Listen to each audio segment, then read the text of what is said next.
Good morning, Ignite Church. Good morning. How's it going? Good. Hey, real quick, I just want to say, if you're a first-time guest with us, thanks for being here today. We're really excited you're here. I hope you're having a great experience up to this point, and I hope it continues to be the same as the day goes on.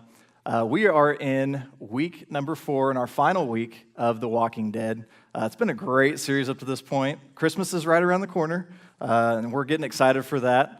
That's going to be a blast, so stay tuned with all the events coming up for that stuff. But this series has been awesome. How many of you have actually enjoyed this series? It's been great. Learned a lot of things. One of the things I thought was really cool about this is how much zombies and Jesus really actually go together. It's really cool. So, how many of you actually are watching The Walking Dead? How many of you have seen it by show of hands? Quite a few of you. How many of you are actually in season 5? Got some diehards, all right. Cool, I'm actually in season 4, probably about 3 or 4 episodes, almost to being in season 5. But I spoiled it for myself, and I started watching the premiere of season 5 with a bunch of friends, so I kind of know what's going on, but it's really cool. And one of the things that I've noticed about the story plot as it progresses, and I thought has been interesting, is through the series, every single character has this moment in their life when they're going through all these things with these zombies going on. Nothing's the same anymore, and they all question everything, and they all have this one thing that they question, that they say, why can't things just go back to being normal? And they all have this moment where they show it in different ways. They express it in different ways. And one of the main characters that we all know really well, his name's Rick. He I think it sticks out to me the most the way he acts.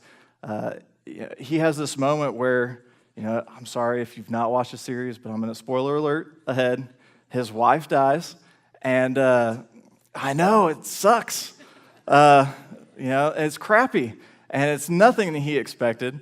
And he gets to this point where he gets away from being crazy. He lost his mind there for a little bit, was wandering in the woods, acting like a crazy man.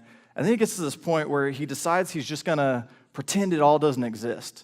And he pushes it away, and you kind of see him, he starts farming. He starts, making a garden and growing vegetables, and they're in this prison compound, and so everything's kind of secure with these fences and stuff. These walkers can't get in and get around you. He kind of sets up this almost fake world around him, and he starts taking care of pigs and growing pigs, and he's trying to teach his son this. He's trying to teach all the people this. He's trying to provide this sense of normalcy amongst all this chaos and junk going on around him. He's trying to push the outside world away.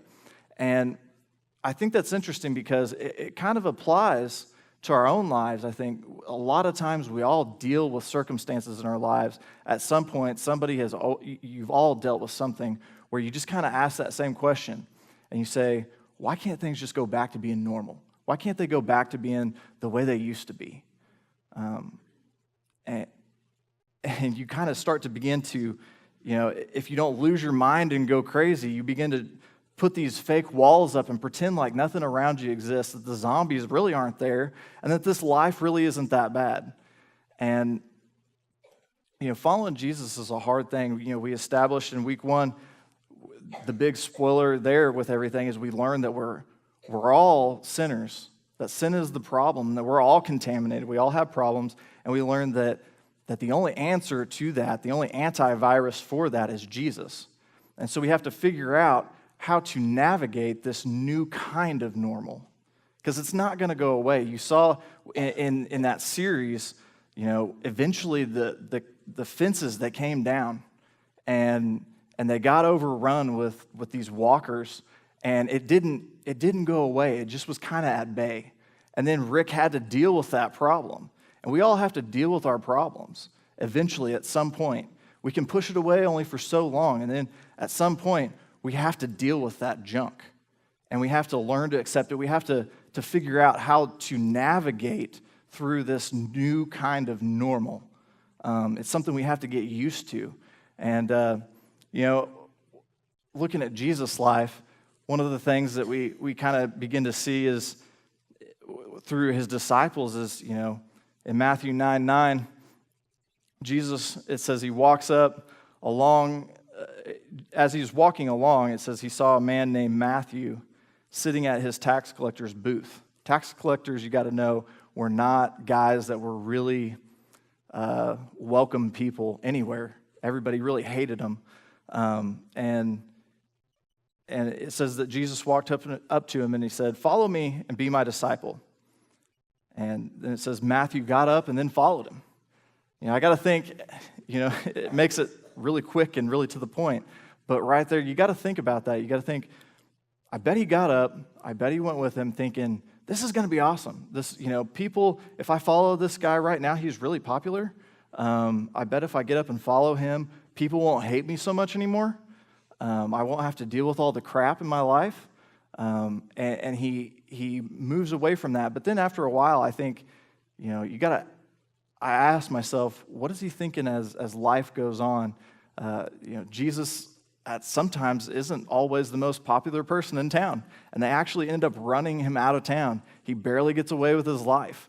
Then they go from town to town, and I'm sure they're just barely eating on whatever is just given to them, or whatever Jesus provides, with the loaves and the fish and feeding the 5,000. But, at some point, I'm sure they're sleeping on the ground, and life just probably isn't what he thought it was going to be. He thought maybe he was going to be in like the big Jewish synagogue, which was like the big megachurch of the time, and that he would be, somebody that was respected, somebody that's admired, somebody that's loved by the people.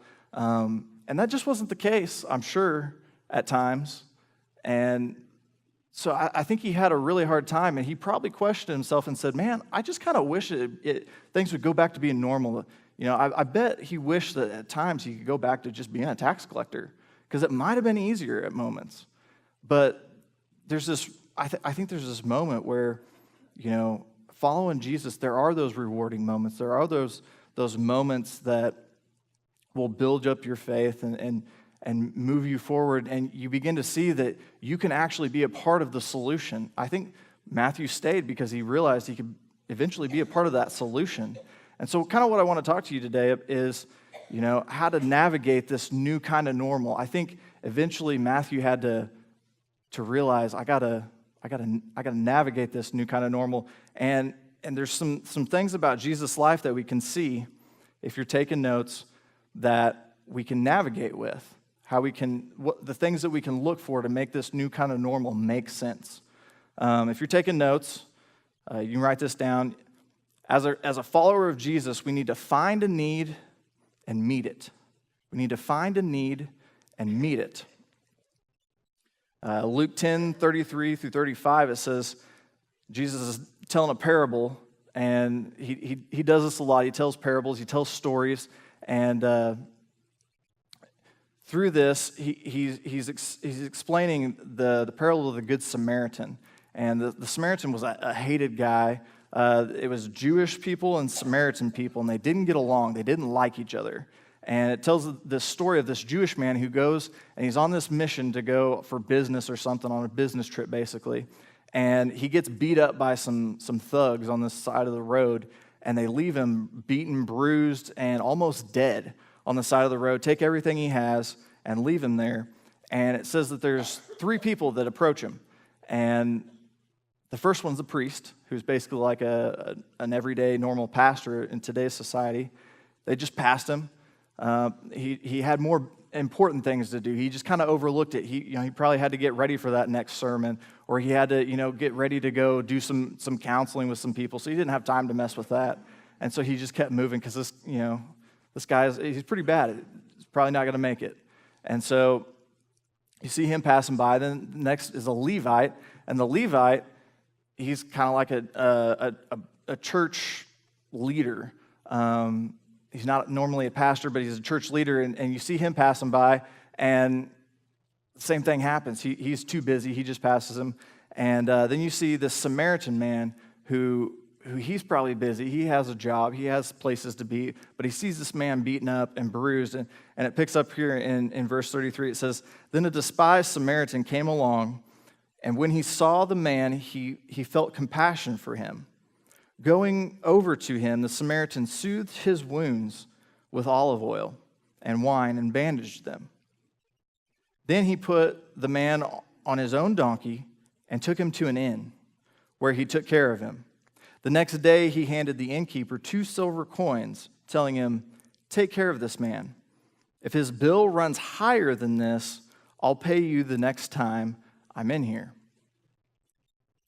This guy, like I said, he was probably busy. He had a lot going on, but he saw this need that was taking place, and he couldn't ignore it. And so he decided to meet that need. And I think it's interesting how, like, he went above and beyond just pulling this guy off the side of the road and just kind of, it says he bandaged his wounds. He did more than that. He even put him on his donkey, and he took him to an inn, and he said, "Hey, keep him here.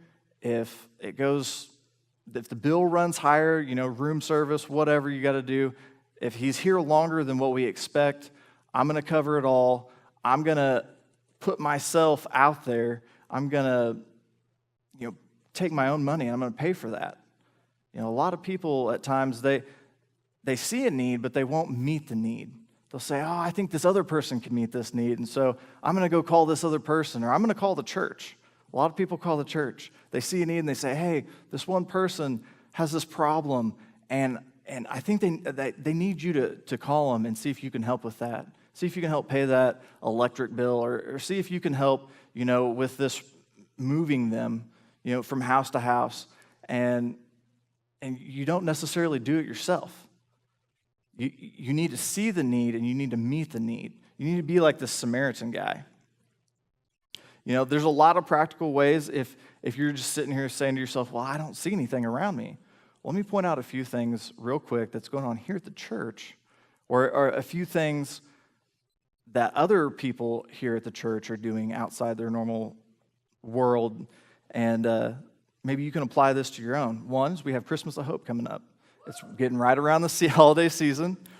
A long time ago, Pastors Heath and Kinsey, they saw a need, and they met it. They saw that there was a lot of foster kids in the system that weren't getting Christmas. They weren't having a good life. They were having a really hard time. And so they saw this need, and they said, "I think we can do something about this." And so out of that came Christmas of Hope. We now provide Christmas for over 600 kids in the foster care system. It's amazing. So another thing that we do is Bright Futures. We see a need and we meet it. We saw that there's a lot of people, or a lot of kids per se, in the school system that they kind of get just overlooked. They just kind of get put through the system is all. And they don't really get that special attention that they need. They don't really feel like people care about them. And so one of the things that Bright Futures does is they have lunch pals. You can actually sign up and you can go sit with a kid and you can have lunch with them. You can also do what they call reading buddies. You can sit down with a child and you can read them a book. You can just be their friend. You can create that type of relationship where they feel like somebody cares about them, because you never know what their home life is actually like. And so you might be the only saving grace they have, or hope in this world, just by reading or going to lunch with them. It's just simple things. It doesn't have to be so complicated. Another thing is we've got Ignite groups around here. We've got some men's groups that, man, they step up to the plate. They see some needs going on in the church. They'll go out and they'll find single moms and they'll mow their yards. I think in the past they've also shoveled driveways full of snow. That's probably going to be a big problem here before too long with all the snow. And so there's going to be people that need their driveway shoveled. It's almost Christmas time, and there might be that single mom who needs Christmas lights put on her house, just so she feels like she can create Christmas for her kids.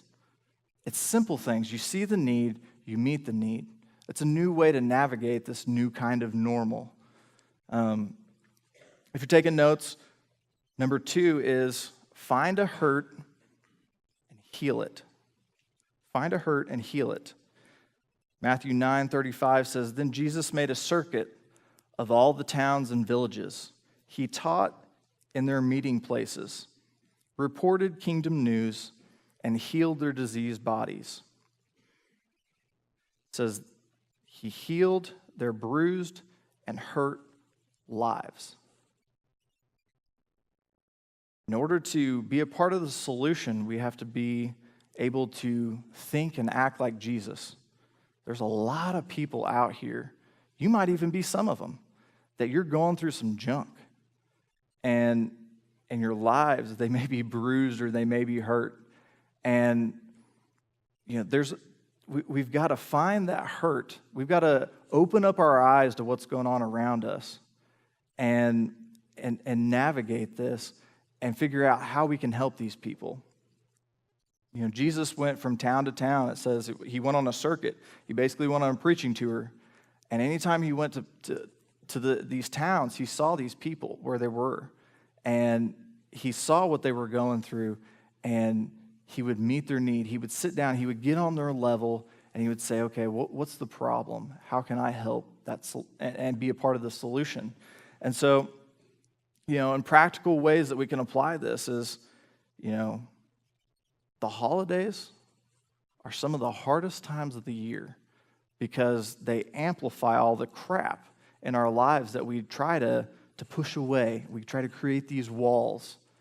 And the holidays bring that out because maybe at one point, you had this sense of normalcy going on. You had these traditions, you had these routines, and you met with these people.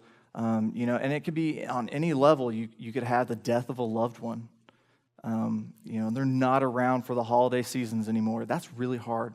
There's a lot of hurt going on. And if you're not one of those, there's somebody out there that's around you that is probably going through that.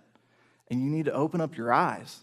And you need to see that hurt. You need to help heal that hurt. It could be the fact that you had some friends and you used to be really tight. You used to hang out all the time.